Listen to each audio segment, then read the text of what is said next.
Durant la fin des années 40, des chercheurs russes ont gardé 5 personnes éveillées pendant 15 jours en utilisant un gaz expérimental basé sur des stimulants. Ils étaient enfermés dans un environnement scellé afin de pouvoir contrôler leur consommation d'oxygène de manière à ce que le gaz ne les tue pas, étant donné qu'il était toxique à partir d'une concentration élevée. Ça a eu lieu avant l'invention des caméras à circuit fermé.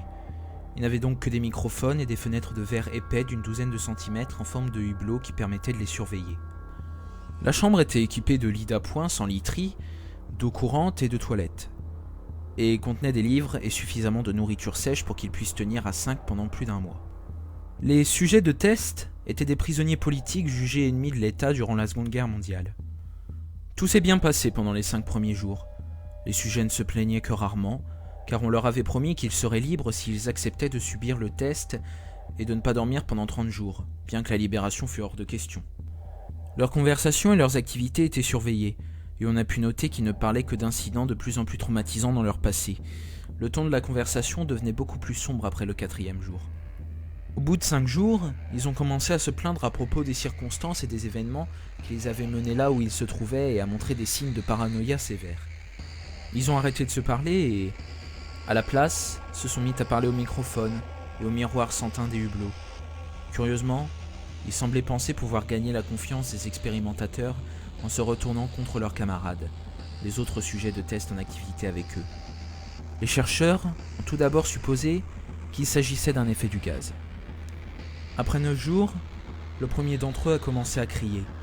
Il courait sur la longueur de la chambre en hurlant à plein poumon pendant 3 heures sans discontinuer, et ensuite essayait de ne pas s'arrêter, mais il n'arrivait qu'à produire de temps à autre de petits couinements.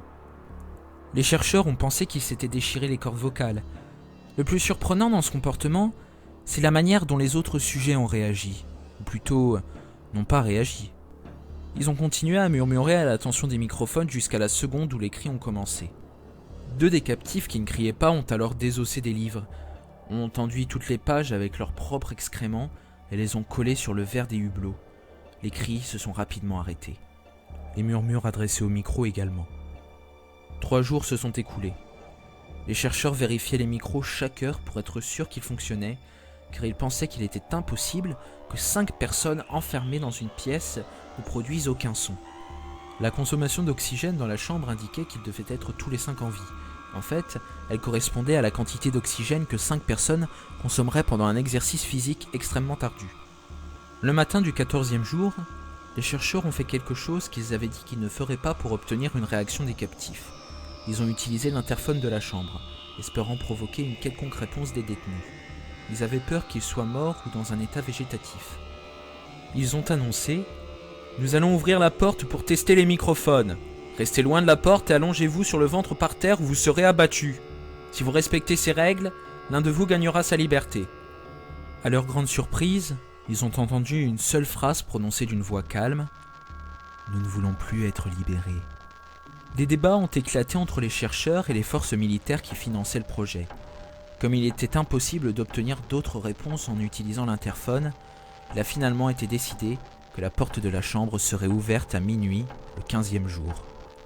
La chambre a été vidée du gaz stimulant et remplie avec de l'air frais, et des voix provenant des micros ont immédiatement commencé à protester.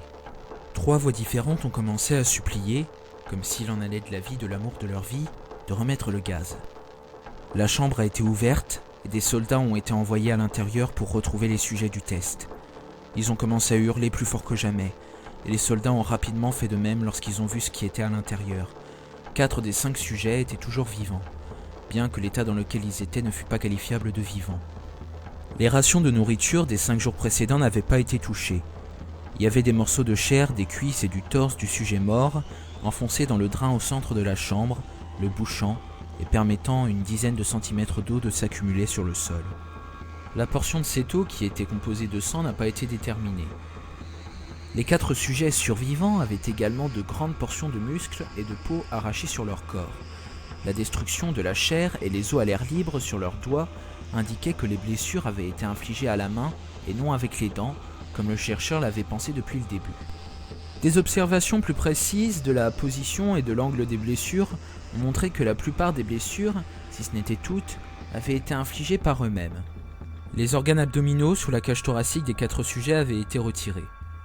Alors que le cœur, les poumons et le diaphragme étaient restés en place, la peau et la plupart des muscles attachés aux côtes avaient été arrachés, permettant de distinguer les poumons à travers les côtes. Tous les vaisseaux sanguins et les organes étaient intacts. Ils avaient simplement été retirés et posés par terre, répartis autour des corps éviscérés, mais toujours vivants, des sujets. L'appareil digestif des 4 sujets pouvait être observé en fonctionnement digérant la nourriture. Il a été très vite clair qu'ils digéraient leur propre chair, qu'ils avaient arrachée et dévorée durant les jours précédents. La plupart des soldats étaient russes d'un commando spécial affecté à l'installation, mais la plupart ont refusé de retourner dans la chambre pour ressortir les sujets du test. Ces derniers continuaient de crier pour qu'on les laisse dans la chambre en suppliant de remettre le gaz pour qu'ils ne s'endorment pas. À la surprise de tout le monde, les sujets ont livré un combat violent lorsqu'on les a fait sortir. Un des soldats russes s'est fait déchirer la gorge et en est mort. Un autre en est sorti gravement blessé, après s'être fait arracher les testicules et perforer une artère d'une de ses jambes par les dents d'un sujet. 5 autres soldats ont perdu la vie si l'on compte ceux qui se sont suicidés la semaine suivant l'incident. Pendant le combat, la rate de l'un des sujets vivants s'est rompue et il s'est vidé de son sang presque immédiatement. Les chercheurs médicaux ont tenté de l'endormir, mais cela s'est révélé inutile. On lui a injecté plus de 10 fois la dose maximale pour un être humain d'un dérivé de la morphine et il continuait de se battre comme un animal enragé, brisant les côtes et les bras d'un des docteurs. On a pu constater que le cœur a continué à battre pendant 2 minutes entières après que l'hémorragie l'ait amené à un point où son système vasculaire était rempli davantage d'air que de sang. Même après qu'il se soit arrêté, il a continué de crier pendant 3 minutes, s'efforçant d'attaquer quiconque venait à portée, en répétant continuellement le mot « plus », de plus en plus faiblement, jusqu'à ce qu'il soit réduit au silence. Les 3 sujets tests survivants ont été immobilisés et transférés dans une installation médicale. Les 2 ayant encore leur corde vocale intacte continuaient de supplier le retour du gaz pour rester éveillés. Celui des 3 ayant le plus de blessures a été emmené dans le bloc opératoire dont l'installation disposait. Durant la procédure devant le préparer pour le remplacement de ses organes internes, il s'est réveillé immunisé aux sédatifs qui lui ont été administrés dans le but de le mettre en condition pour l'intervention chirurgicale. Il se débattait furieusement contre ses liens lorsque le gaz anesthésiant a été apporté pour le mettre hors de combat. Il a réussi à déchirer la quasi-totalité d'un bandeau de cuir épais de 10 cm attaché à un de ses poignets, même avec le poids d'un soldat de 90 kg qui essayait de maintenir ce poignet immobile. Une quantité juste supérieure à la normale a été nécessaire pour l'endormir, et à la seconde où ses paupières se sont fermées, son cœur s'est arrêté. Pendant l'autopsie du sujet test qui est mort sur la table d'opération, il a été révélé que son sang contenait 3 fois la concentration normale d'oxygène. Les muscles qui étaient toujours attachés à son squelette étaient affreusement déchiquetés. Il s'était brisé 9 os dans sa lutte pour ne pas être maîtrisé. La plupart à cause de la force que ses propres muscles avaient exercée sur eux. Le second survivant avait été le premier du groupe à commencer à crier.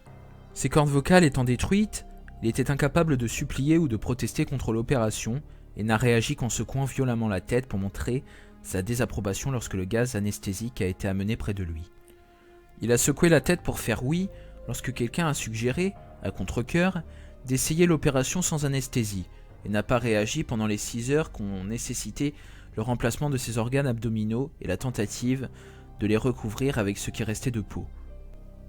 Le chirurgien présidant l'intervention n'arrêtait pas de répéter qu'il était médicalement impossible pour le patient d'être encore en vie. Une infirmière terrifiée qui assistait à l'opération a affirmé qu'elle avait vu la bouche du patient former un sourire plusieurs fois, à chaque fois que ses yeux croisaient les siens. Lorsque la chirurgie a pris fin, le sujet a regardé le chirurgien et a commencé à siffler fortement, essayant de parler en se débattant.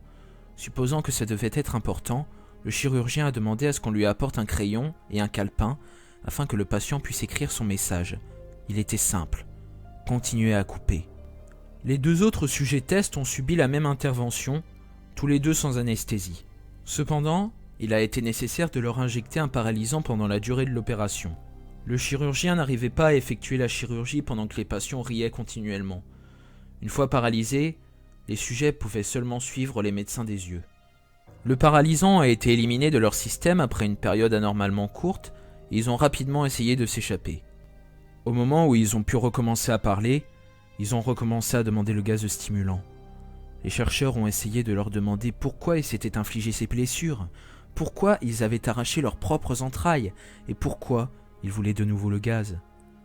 La seule réponse qui a été donnée était « Je dois rester éveillé ».